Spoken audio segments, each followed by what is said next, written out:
Hi అండి, అందరికీ నమస్తే. నేను మీ Haritha Mohan. Welcome to my channel RJ tasty treats. ఈ వీడియోలో నేను మీకు బీరకాయ బజ్జీలు ఎంత సింపుల్గా వేసుకోవాలో చూపిస్తాను.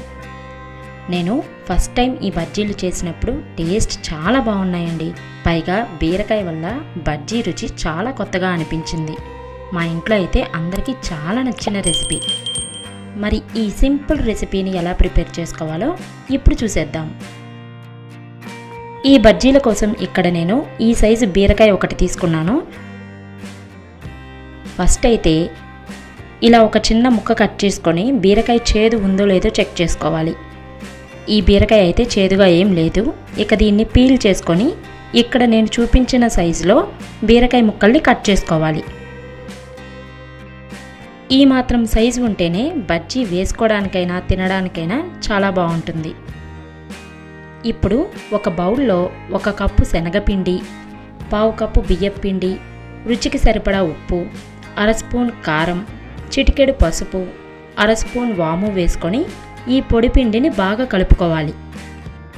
ఇందులో ఇప్పుడు సన్నగా తరిగిన కొత్తిమీర, తరిగిన కరివేపాకు, అలాగే కొంచెం పచ్చిమిర్చి కూడా వేసి వీటిని కూడా ఒకసారి కలుపుకుందాం.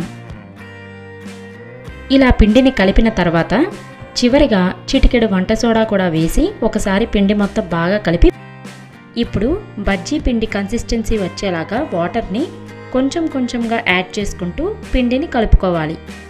బీరకాయలో ఆల్రెడీ వాటర్ ఉంటుంది కదా, కాబట్టి మీరు ఈ పిండిని ఈ కన్సిస్టెన్సీతో కలిపితేనే ముక్కలకి పిండి కరెక్ట్గా పడుతుంది. ఒకసారి పిండి మొత్తం బాగా కలిపి పక్కన పెట్టుకుందాం. ఇప్పుడు డీప్ ఫ్రైకి సరిపడా ఆయిల్ని పెట్టుకొని ఆయిల్ని బాగా వేడి చేసుకోవాలి. ఆయిల్ బాగా హీట్ అయిన తర్వాత ఫ్లేమ్ని మీడియం కంటే కొంచెం తక్కువలో పెట్టుకొని ఈ బజ్జీలు వేసుకోవాలి. ఆయిల్ తగలకుండా ఈజీగా బజ్జీలు వేయడం కోసం నేను ముక్కల్ని ఇలా ఫోర్కుతో పట్టుకొని ఈ పిండిలో ముంచి ఇక్కడ నేను చూపించినట్లు మీరు కూడా వేసుకోవచ్చు. మీకు ఇలా నచ్చితే వేసుకోండి, లేదంటే రెగ్యులర్గా ఎలా వేసుకుంటారో అలానే వేసుకోండి. ఇలా కొన్ని ముక్కలుగా కడాయికి సరిపడా బజ్జీలు వేసుకొని వీటిని 2 వైపులా తిప్పుతూ మంచి కలర్ వచ్చేలా ఫ్రై చేసుకోవాలి. అప్పుడే లోపలున్న బీరకాయ ముక్క కూడా చక్కగా ఉడుకుతుంది. ఆలూ బజ్జీ, అరటికాయ బజ్జీలకి ముక్కల్ని ఎలా కట్ చేస్తామో ఈ బీరకాయ ముక్కల్ని మాత్రం అంత సన్నగా కట్ చేయకూడదు. ఎందుకంటే ముక్క పలచగా ఉంటే బజ్జీ నుండి బయటకు వచ్చేస్తుంది. అలాగే బీరకాయ ఎలాగో చాలా ఫాస్ట్గా మగ్గిపోతుంది కాబట్టి మీరు ఈ సైజులో కట్ చేసుకున్నా కూడా చాలా బాగా ఉడుకుతుంది. ఇక్కడ చూసారంటే బజ్జీలు మంచి కలర్తో ఫ్రై అయిపోయాయి. వీటిని ఇలా టిష్యూ నాప్కిన్ వేసిన ఒక బౌల్లోకి తీసుకొని ఇక్కడ ఈ ఆయిల్లో చిన్న ముక్కలు ఉన్నాయి కదా, వీటిని తీసేసుకుందాం. ఇప్పుడు మిగతా ముక్కల్ని కూడా ఇలా నెమ్మదిగా బజ్జీలుగా వేసుకుని వీటిని కూడా మంచి కలర్ వచ్చేలాగా ఫ్రై చేసుకోవాలి. అలాగే వీటిని ఖచ్చితంగా మీడియం ఫ్లేమ్ కంటే కొంచెం తక్కువ ఫ్లేమ్లో పెట్టుకొని మాత్రమే ఫ్రై చేసుకోవాలి. అప్పుడే ఈ బజ్జీలు కంప్లీట్గా ఫ్రై అవుతాయి. మీరు నా ఛానల్ని ఫస్ట్ టైం చూస్తున్నట్లయితే మర్చిపోకుండా నా ఛానల్ని ఇప్పుడే సబ్స్క్రైబ్ చేసేయి, పక్కనే ఉన్న బెల్ ఐకాన్ని కూడా యాక్టివేట్ చేసేయండి. రాబోయే రెసిపీస్ని మీరు కూడా మిస్ అవ్వకుండా ఫాలో అవ్వచ్చు. ఇక్కడ ఈ బజ్జీలు కూడా చక్కగా ఫ్రై అయిపోయాయి కదా, వీటిని కూడా ఇలా బౌల్లోకి తీసుకుందాం. చూశారు కదండి, బీరకాయ బజ్జీలు ఎంత సింపుల్గా వేసుకున్నామో. మంచి కలర్తో ఫ్రై అవ్వడమే కాకుండా టేస్ట్ కూడా సూపర్ ఉన్నాయి.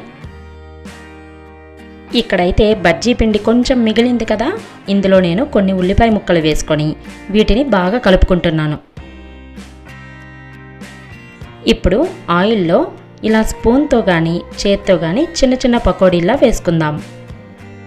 ఇలా మిగిలిన పిండితో ఎన్ని పకోడీలు వస్తే అన్ని వేసుకొని వీటిని కూడా మంచి కలర్ వచ్చేలాగా ఫ్రై చేసుకోవాలి. మధ్యలో ఇలా అన్నిటినీ 2 వైపులా తిప్పుకుంటూ ఫ్రై చేసుకోవాలి. మీరు ఎటువంటి బజ్జీలు చేసుకున్నా కొంచెమైనా ఇలా పిండి మిగులుతుంది కదా, అది వేస్ట్ అవ్వకుండా ఇలా కాస్త ఉల్లిపాయ ముక్కలు వేసుకొని పకోడీ వేశారంటే 1/2 రెసిపీస్ లాగా 2 రెడీ అయిపోతాయి. ఇక్కడైతే పకోడీలు కూడా చక్కగా ఫ్రై అయిపోయాయి. చూశారు కదా, కలర్ఫుల్గా చాలా బాగున్నాయి. ఇక స్టవ్ ఆఫ్ చేసి వీటిని కూడా వేరే బౌల్లోకి తీసుకుందాం. నేనైతే జస్ట్ బీరకాయ బజ్జీలు మాత్రమే చేద్దాం అనుకున్నానండి, కానీ ఇలా పిండి మిగలడం వల్ల అనుకోకుండా ఇలా ఉల్లిపాయ పకోడీ కూడా వేసేసాను. కానీ పకోడీ మాత్రం చాలా క్రిస్పీగా, టేస్ట్ అయితే చాలా బాగుంది.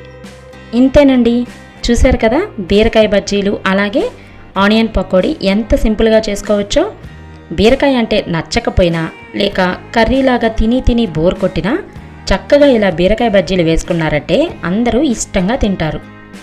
ఇక్కడ చూసారంటే బజ్జీలైతే బయటికి క్రిస్పీగా, బీరకాయ మాత్రం లోపల చాలా సాఫ్ట్గా ఉడికింది. ఈ బజ్జీల టేస్ట్ మాత్రం చాలా అంటే చాలా బాగున్నాయండి. మీరందరూ కూడా ఖచ్చితంగా ఈ బజ్జీల రెసిపీని ట్రై చేసి మీకు ఇవి ఎలా వచ్చాయో నాతో ఖచ్చితంగా షేర్ చేసుకోండి. మరి ఈ సింపుల్ గరం గరం బీరకాయ బజ్జీ రెసిపీ మీకు నచ్చితే వీడియోని లైక్ చేసి మీ ఫ్రెండ్స్ అండ్ ఫ్యామిలీకి అందరికీ తప్పకుండా షేర్ చేయండి.